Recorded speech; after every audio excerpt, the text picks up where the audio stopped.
challenging the very idea that it could be argued that the economic situation of the colonies was actually worsened by the experience of British colonialism. Well, I stand to offer you the Indian example, Sir Richard. India's share of the world economy when Britain arrived on its shores was 23%. By the time the British left, it was down to below 4%. Why? Simply because India had been governed for the benefit of Britain. Britain's rise for 200 years was financed by its depredations in India. In fact, Britain's industrial revolution was actually premised upon the deindustrialization of India. The handloom weavers, for example, famed across the world, whose products were exported around the world, Britain came right in. There were actually these weavers making fine muslin, light as woven air, it was said. And Britain came right in, smashed their thumbs, broke their looms, imposed tariffs and duties on their cloth and products, and started, of course, taking the raw materials from India and shipping back manufactured cloth, flooding the world's markets with what became the products of the dark and satanic mills of Victorian England. That meant that the weavers in India became beggars, and India went from being a world-famous exporter of finished cloth into an importer, went from having 27% of world trade to less than 2%. Meanwhile, colonialists like Robert Clive bought their rotten boroughs in England on the proceeds of their loot in India, while taking the Hindi word loot into their dictionaries as well as their habits.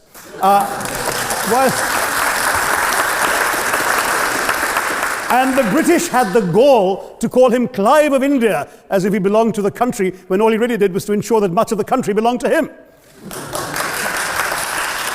By the end of the 19th century, the fact is that India was already Britain's biggest cash cow, the world's biggest purchaser of British goods and exports, and the source of highly paid employment for British civil servants. We literally paid for our own oppression. And as has been pointed out, the wealthy Victorian British families that made their money out of the slave economy, 1/5 of the elites of the wealthy class in Britain in the 19th century owed their money to transporting 3 million Africans across the waters. And in fact, in 1833, when slavery was abolished, what happened was that a compensation of £20 million was paid, not as reparations to those who had lost their lives or who had suffered or been oppressed by slavery, but to those who had lost their property. I was struck by the fact that your Wi-Fi password at this union commemorates the name of Mr. Gladstone, the great liberal hero. Well, I'm sorry, his family was one of those who benefited from this compensation. Staying with India, between 15 and 29 million Indians died of starvation in British-induced famines. The most famous example, of course, was the Great Bengal Famine during the Second World War, when 4 million people died because Winston Churchill, deliberately as a matter of written minuted policy, proceeded to divert essential supplies from civilians in Bengal to sturdy Tommies and Europeans as reserve stockpiles. He said that the starvation of anyway underfed Bengalis mattered much less than that of sturdy Greeks. This is Churchill's actual quote. And when conscience-stricken British officials wrote to him, pointing out that people were dying because of this decision, he peevishly wrote in the margins of the file, "Why hasn't Gandhi died yet?" So all notions that the British were trying to do their colonial enterprise out of enlightened despotism, to try and bring the benefits of colonialism and civilization to the benighted heathen. I'm sorry, Churchill's conduct in 43 simply one example of many that gave a lie to this myth. As others have said on the proposition, violence and racism were the reality of the colonial experience. And no wonder that the sun never set on the British Empire, because even God couldn't trust the English in the dark. Let me take World War I as a very concrete example, since the first speaker, Mr. Lee, suggested these things couldn't be quantified. Well, let me quantify World War I for you. Again, I'm sorry, from an Indian perspective, others have spoken of other countries. 1/6 of all the British forces that fought in the war were Indian. 54,000 Indians actually lost their lives in that war. 65,000 were wounded. Another 4,000 remained missing or in prison. Indian taxpayers had to cough up £100 million in that time's money. India supplied 70 million rounds of ammunition, 600,000 rifles and machine guns, 42 million garments were stitched and sent out of India, and 1.3 million Indian personnel served in this war. I know all this because, of course, the commemoration of the centenary has just taken place. But not just that, India had to supply 173,000 animals, 370 million tons of supplies, and in the end, the total value of everything that was taken out of India, by the way, suffering from recession at that time and poverty and hunger, was, in today's money, £8 billion. You want quantification? It's available. Second World War, it was even worse, 2.5 million Indians in uniform. I won't belabor the point, but of Britain's total war debt of £3 billion, in 1945 money, 1.25 billion was owed to India and never actually paid. Somebody mentioned Scotland.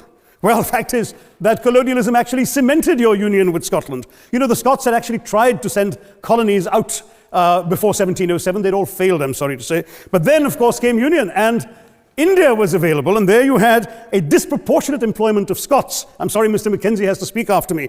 Engaged in this colonial enterprise as soldiers, as merchants, as agents, as employees, and the earnings from India is what brought prosperity to Scotland, even pulled Scotland out of poverty.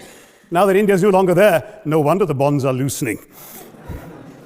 Now, we've heard other arguments on this side. There's been a mention of the railways. Well, let me tell you, first of all, as my colleague, the Jamaican High Commissioner, has pointed out, railways and roads were really built to serve British interests and not those of the local people. But I might add that many countries have built railways and roads without having had to be colonized in order to do so.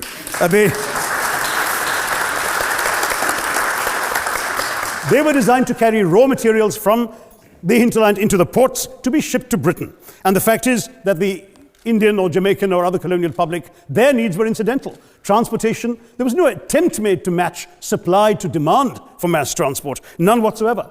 Instead, in fact, the Indian railways were built with massive incentives offered by Britain to British investors, guaranteed out of Indian taxes paid by Indians, with the result that you actually had 1 mile of Indian railway costing twice what it cost to build the same mile in Canada or Australia, because there was so much money being paid in extravagant returns. Britain made all the profits, controlled the technology, supplied all the equipment, and absolutely all these benefits came as private enterprise, British private enterprise, at public risk, Indian public risk. That was the railways as an accomplishment. We're hearing about aid. I think it was again, Sir Richard Ottaway mentioned British aid to India. Well, let me just point out that British aid to India is about 0.4% of India's GDP. The government of India actually spends more on fertilizer subsidies, which might be an appropriate metaphor for that argument. If I may point out as well,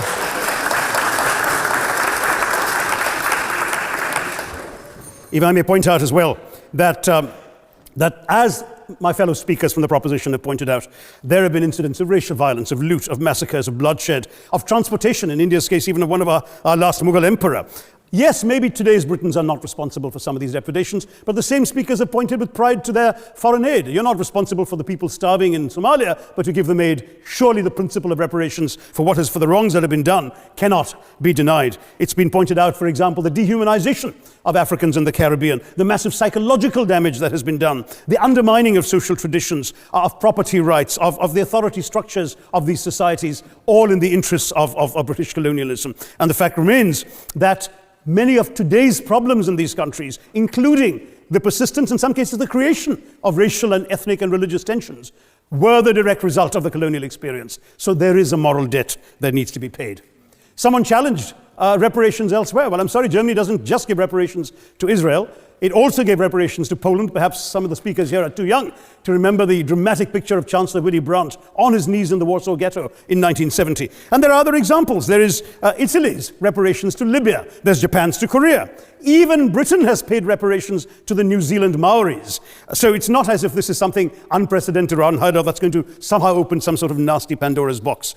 No wonder Professor Lewis reminded us that he's from Texas. There's a wonderful expression in Texas that summarizes the arguments of the opposition: all hat and no cattle. Now, if I can just quickly look through the other notes I was scribbling while they were speaking, there was reference to democracy and rule of law. Let me say with the greatest possible respect, it's a bit rich to oppress, enslave, kill, torture, maim people for 200 years and then celebrate the fact that they're democratic at the end of it.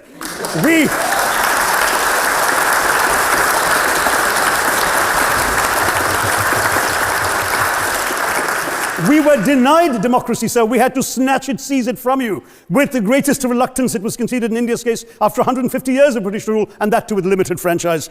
Yes, indeed, ma'am. The opposition spoke quite highly of Greek and Athenian democracy on which the West should pride itself, and spoke of liberty and equality in that same name. The Athenian democracy was only functioning because of the slave society on which it was built. That's the nature of colonisation. All right, I don't think that needs contradiction, not from me at any rate. But if I may just point out, I think the arguments made by a couple of the speakers, the first speaker, Mr. Lee in particular, conceded all the evil atrocities of colonialism, but essentially suggested that reparations won't really help, they won't help the right people, they'll be used as a propaganda tool, they'll embolden people like Mr. Mugabe. It's always nice how in the old days, I'm sorry to say that the people of the Caribbean used to frightened their children into behaving and sleeping by saying Sir Francis Drake would come after them. That was a legacy of that. Now it's Mugabe will be there. So this is the new sort of Sir Francis Drake of our times. The fact is very simply, sir, that we are not talking about reparations as a tool to empower anybody. They're a tool for you to atone for the wrongs that have been done. And I am quite prepared to accept the proposition that you can't evaluate, put a monetary sum on the kinds of horrors people have suffered. Certainly no amount of money can expiate the loss of a loved one, as somebody pointed out there. You're not going to be able to figure out an exact amount. But the principle is what matters. The fact is that to speak blithely of sacrifices on both sides, as an analogy was used here, a burglar comes into your house, ransacks the place, stubs his toe, and you say, well, there was a sacrifice on both sides. That, I'm sorry to say, is not an acceptable argument. The truth is that we are not arguing specifically that vast sums of money need to be paid. The proposition before this House is the principle of owing reparations, not the fine points of how much is owed, to whom it should be paid. The question is there a debt? Does Britain owe reparations? As far as I'm concerned, the ability to acknowledge a wrong that has been done, to simply say sorry, will go a far, far, far longer way than some percentage of GDP in the form of aid. What is required, it seems to me, is accepting the principle that reparations are owed.